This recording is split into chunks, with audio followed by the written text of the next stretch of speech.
So looking at CAT 2019 slot 1, set 6. Look at the data, try to solve on your own before you look at the solution.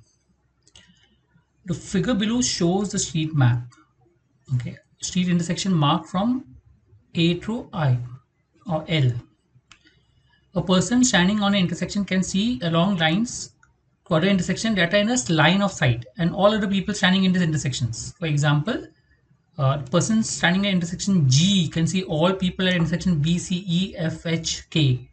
So if I'm looking at G, I can see all of them out here, even B out here. So B, C, F, E, K, H, all of them I can see. So in particular, a person standing, okay, 6 people U, V, W, X, Y, Z are standing in different intersections and they've given information. So let's start with this information and work on. So the main information we've taken, let's start with the data. So U, X, U, Z are standing in the 3 corners of a triangle form 3 street segments. So that means it can be B, C, G, F. This is where a triangle is formed, either B, C, G or F, B, G. X can see only U and Z, Y can see only U and W. U sees V standing in the next intersection behind Z. That means U, V, Z or U, Z, V are in the same line. So let's start with this line U, Z, V because they're in the same line and U and Z form a triangle. Look at data where you have more information given. So let's start with this U and Z.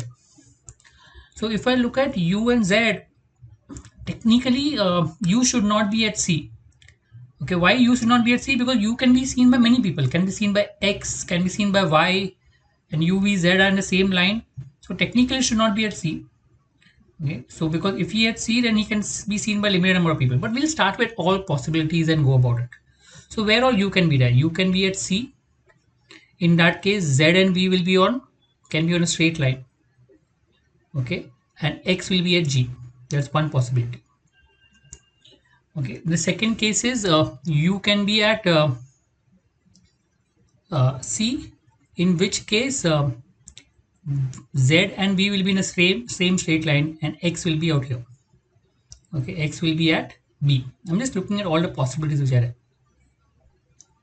Right. Then the third possibility is if U cannot be at C, U can be at B also. If U is at B, let's say, then the only place Z and V can be there is Z can be at F and V can be at J. Okay, in which case X will be at F. Third case. Okay, now we have taken U at C, U at B. U can be at F and U can be at G.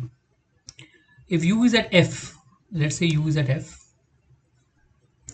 then V and Z and V will be out here in the straight line, in which case X will be at B. Okay, and that's one case which is possible. And the last case is where U is at G.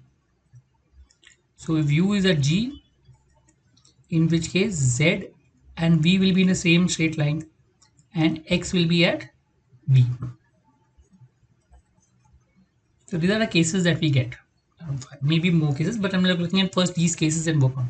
So if you get U at C and Z and V are out here, okay, now U can also be seen by Y. Where will Y come? If U is here and Y can see it out here, then the only place Y can come out here is at this corner K. But in which case X will be able to see Y. But we know X can see only U and Z. So we can rule this out. The only person who can, because no one is there D, the only person who can see, okay, there can be also, Y can only be at K, because that's the only person who can see U. But in that case, X can see Y, not possible. So we can rule this out. Okay. Next. In the second case, same problem. You will have Y at A, in which case X will be able to see Y, but we know X cannot see Y. So we rule this out also. So U cannot be at C, as we said earlier, because a lot of people can see U and being in the corner doesn't make sense. Same with B, U cannot be at the corner B, because again, a lot of people can see U. But anyway, we'll try this option also. Now we know that Y can see U, so Y has to be on top at A position. Y can see U, so Y can see, and Y can see W also. W has to be out here. Okay. Now Then in that case, X can see W, but X should not be able to see W because X can see only U and Z. So this is also ruled out. So we have two more cases which is left. We'll start with that. U, Z, V. Okay, U is at F. So where can Y be? Y will have to be on top. Okay, because Y should not be able to see it by X. So Y should be at E. Okay, and then W will be at I. Okay. Now we'll look at it. U sees V standing behind Z. Y can see only U and W. But here Y will be able to see Z and X also. Ruled out. Not possible. So we come to this particular case again where I've come to the most likely possibility in the last so that I can eliminate all the other options. The idea is I know those options are not possible. So I know that this is the only one option which is left and I can start working on this. So if U is out here and we know that Y can see U, Y should be at K. Okay, Y should be at K. It is also reason Y is at K because X should not see Y. That's one reason. And Y can see only U and W. If Y can see only U and W, so Y should be at K. Where will W be in that case? Anything with regards to W? W cannot see V or Z. So W cannot be at J. So W has to be with L. Now let's look at all conditions satisfied or not. Yes, X, U, Z in a triangle. X can see only U and Z. Yes, Y can see only U and W. Right. U sees V standing behind Z. That's also W cannot see V or Z. Yes. And no one standing at D. So this satisfies all conditions and that's the only condition. There's no multiple conditions. So we get the answer. So I took, look, normally if there are more than one condition, I don't take that set because it takes a longer time to solve. But in this case, since there are lesser number of conditions, you can eliminate the conditions and work on. And once you get the whole placement, you can easily get the answer. So you can take this set because there are less conditions, but normally as a rule, if there are more than one cases possible, then it becomes a little cumbersome and you can rule out. There are 5 cases out here. But yes, because of less conditions, I went about doing this. Now, who is standing at intersection A? From the solution, we have no one. Okay, so we can say no one.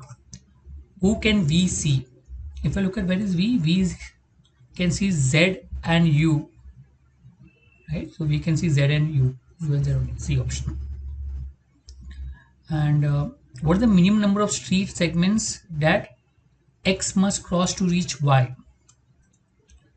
So if you look at X is here to reach Y, he has to first go to U and then can go to Y. 2 street segments. So we can automatically get the answer as 2 in this case. If first one, you can do it also without solving it. Because we know that U can see V, so automatically we should also be able to see U. And you can see V through Z. So you should be able to also see Z. So Z and U should be in the option. So we have B option. But we also know W cannot see V.